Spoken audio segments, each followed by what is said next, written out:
Hanap buhay po ulit tayo mga kabiyahero. Inihanda na po natin yung ating makakain sa tanghalian. Ayan po yung tubig. May isa pa ho tayong shoulder bag para sa mga personal nating pangangailangan. Ayan, kasama na po pati yung ating holder ng ating cellphone habang tayo po ay nasa biyahe. Nagsisiguro po tayo dahil hindi po sa lahat ng lugar ay pwede tayong huminto. Baka po tayo ay matikitan o marikir po yung ating minamanihong truck. Magandang umagang muli mga kaibigan. Tayo po ngayon handang-handa na. Okay na po yung ating mga kinakailangan dalahin tulad ng pagkain. At tayo po ay nakatakdang mag-deliver para sa 6 na customer doon po sa bayan ng Taytay at sa bayan po ng Cainta sa lalawigan ng Rizal. Okay, samahan nyo po ulit kami at tayo po ay babiyahe na. Okay, lalabas na po tayo doon sa main road para puntahan po natin kung saan nakaparada po yung ating truck na mamanihuhin para sa araw na ito mga kabiyahero. Ayan po si Vice Aji Aldovino. Ayan po yung aking Vice Chairman at co-founder sa aming Riders Club. At kasama rin po niya si Karodi. Ayan po si Karodi Karanay. Member din po ng aming Philippine Alliance and Responsible Riders. Ito na po yung ating truck. Dito lang po nakaparada sa malapit. Ayan. Ikot lang po at kinakailangan po nating i-check yung ating mga gulong bago po tayo tuluyang bumiyahe. Ayan, so far okay naman po. Maayos ang hangin, matatag.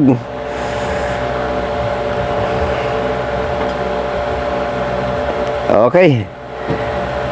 Wala namang nakita tayong problema. Tayo po babiyahe na.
Okay, pumapasok na po tayo dito sa kalsada ng Floodway at hahanapin po natin yung ating unang customer.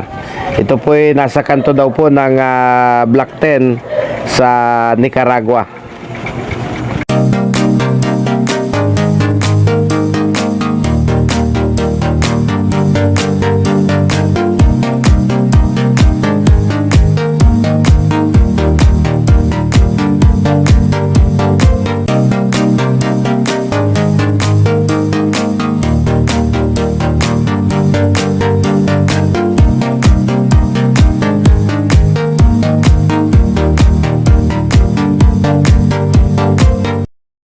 Okay, ito na po yun mga kabiyahero. Sarado pa po yung pwesto ng Yan Yan Store pero magbababa na po tayo at mag-i-standby na lang po tayo dito pagkatapos nating magbaba at hihintayin po natin yung may-ari mismo ng tindahan. Malapit lang naman daw po dito yung bahay ng may-ari. Medyo nakaramdam po tayo ng gutom.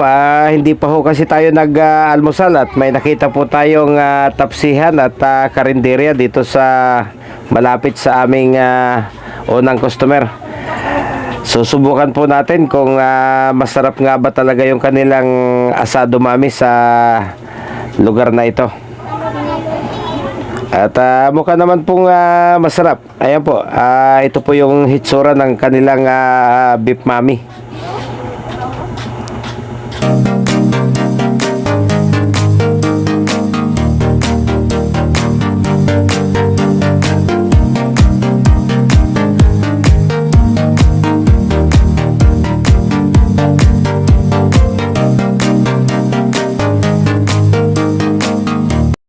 Okay, tapos na po tayong kumain ng masarap na mami at tapos na rin po tayo doon sa ating unang customer.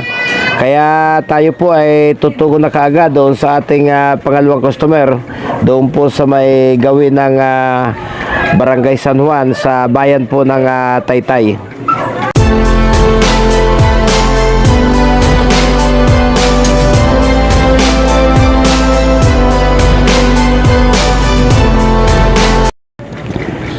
Ito na po yon mga kabiyahero. Ito na po yung ating pangalawang customer, yung Crisel Store. Isa rin po itong malaking wholesaler sa barangay po na ito. Okay, trabaho na po muna ulit tayo.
Ayan po yung ating trabaho. Kung yung pong ating helper ay siyang naghahakot, tayo naman po yung nag-aayos sa loob ng truck at nag-aabot ng kanyang i-deliver patungo po doon sa ating mga customer. Kaya talaga pong napakainit, lalo't ngayong nagsa-summer na po ay napakainit po sa loob ng truck para po tayong nasa pugon.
Okay mga kabiyahero, sa oras po na alas 11:30 ay natapos po natin yung ating trabaho para sa araw na ito. Sa ngalan po ng aking partner na si Brad Kiko, maraming salamat po at kami po ay nagpapaalam sa inyo mula po dito sa Domus Residences, dito po sa lugar ng Cainta. Hanggang sa muli po mga kabiyahero.